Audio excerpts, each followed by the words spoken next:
When I was a little girl, my parents and I drove right by here. I asked them, "What is it?" And they told me it was a factory.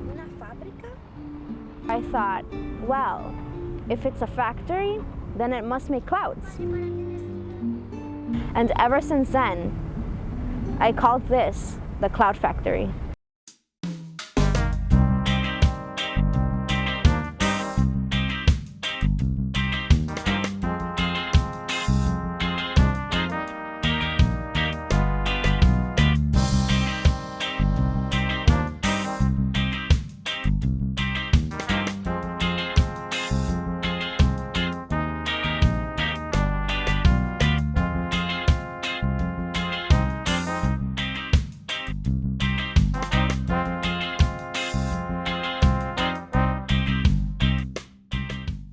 My name is Marisol.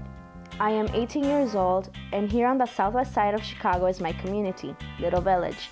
I have lived here all of my life.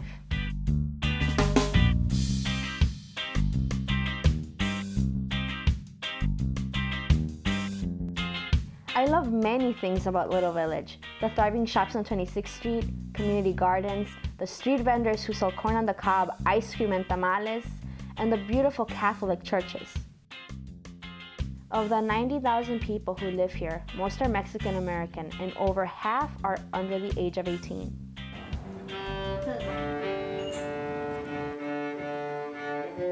This is where I live, with my parents and two sisters, Brenda and Jasmine. We are a very close family. This is a picture of me and my sister Brenda when she was born.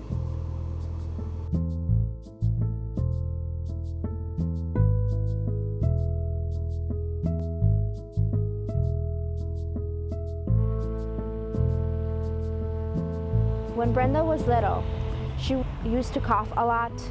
My lungs felt like it was like some doors closing. She had trouble breathing. It was scary. I thought I was gonna die. Brenda couldn't go to school for a long time. My friends were asking, "Where are you?" I'm like, "I'm sick." And they started calling me the sick girl. Cuando tenía un ataque de asma por las noches, no nos dejaba dormir. Estábamos al pendiente de ella, que estuviera respirando bien. Brenda was diagnosed with asthma and put on an inhaler.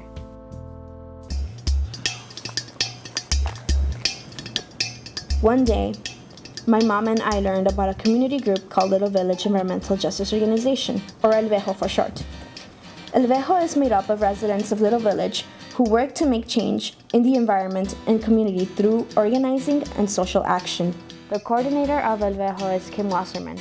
The organization has about 7 campaigns that we currently work on: the Celotex Superfund site, public transit, more parks in Little Village, healthy Latino schools, cleaning up the coal power plants, youth, and our asthma project. From the first day that I walked into El Vejo, I met a lot of people who have given me so much knowledge, such as Kim, Howard Ehrman, who serves on the board, and Father Matt, who is our local priest at St. Agnes of Bohemia. El Vejo took us on a tour called the Community Assets and Toxics Tour. I saw some amazing things in Little Village, like the murals created out of the Chicano art movement about Mexican heroes, like Benito Juarez, Pancho Villa, Emiliano Zapata, and José Ortiz de Domínguez, who helped lead Mexico to independence from Spain. But then, they took us over the railroad tracks, and we went into areas of Little Village that all of us on this tour had never been to before. We saw one toxic industrial facility after another. And then we got to the Cloud Factory. I will never forget how I felt when I learned that this was actually a coal-burning power plant.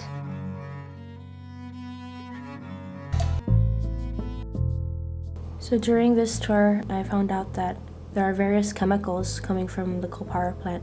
The coal power plant emits 3 very dangerous pollutants: mercury, sulfur dioxide, and nitrous oxide. All of those chemicals found lead to lung problems and respiratory problems. We used to think that the sulfur dioxide, the nitrous oxide, the soot that comes out of the power plant only could trigger existing asthma, but there's more and more evidence the last decade that they can actually cause asthma. That Cloud Factory is something that is harming my family.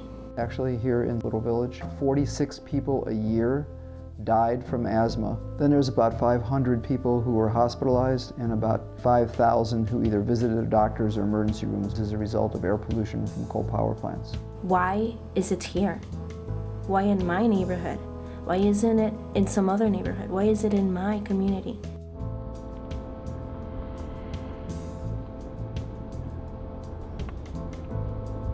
I wanted to know more. Is the electricity being generated providing low-cost power to the community of Little Village? Specifically in Little Village, the Crawford plant does not supply any electricity to the city of Chicago, much less the state of Illinois. Does it provide jobs or some kind of economic benefit? There's a total of about 72 jobs inside the Crawford plant. Almost all those jobs are basically white males from the suburbs. So why is it here? Money talks, poverty walks. But you know and I know it wouldn't be in the mayor's neighborhood. You know it wouldn't be in the governor's neighborhood. They wouldn't accept it for their children growing up in this type of environment.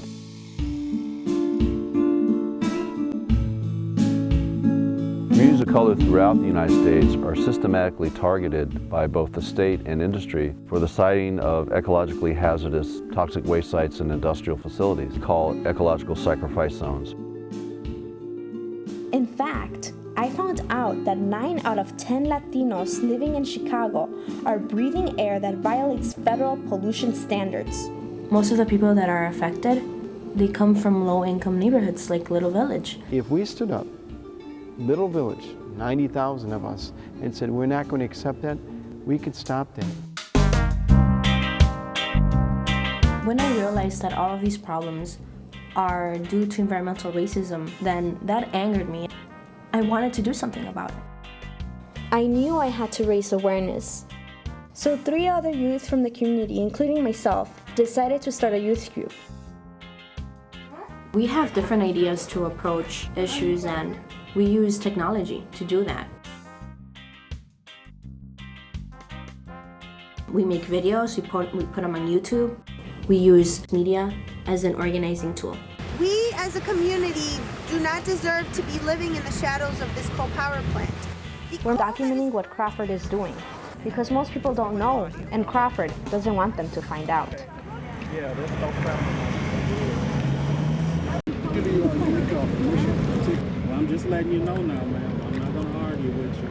Before I go make a call, I'm just letting you know. Right. I guess we're being told we have to leave.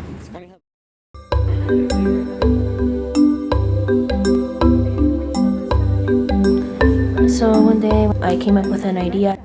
I wanted to make a map that showed which schools are within a 2-mile radius of Crawford and Fisk coal power plants so that people could see for themselves how many children were breathing that dirty air every single day.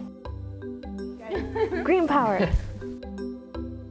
So today we are working on a media training for the youth. Essentially we want to have like pictures and video of different areas in Little Village. The Google map we are creating shows all the toxins and assets in Little Village. Towards the Celotex site where we want to get a park built. We are putting the stories, videos, and photos onto the map and telling our story in our own words. Yo llegué aquí bueno y sano. Y ahora pues ya no de con And then we are going to ask other youth environmental groups to add to our map with their own stories. In Little Village, there has been this youth movement increasing and increasing, and I had never seen that kind of movement, and I'm glad that I'm in it. She has inspired so many other youth, and so many of our youth look up to her. I've always wanted to bring change to the community, and I'm slowly beginning to do so. By using media technology, youth will be able to network across the globe. Together, we will end environmental injustice.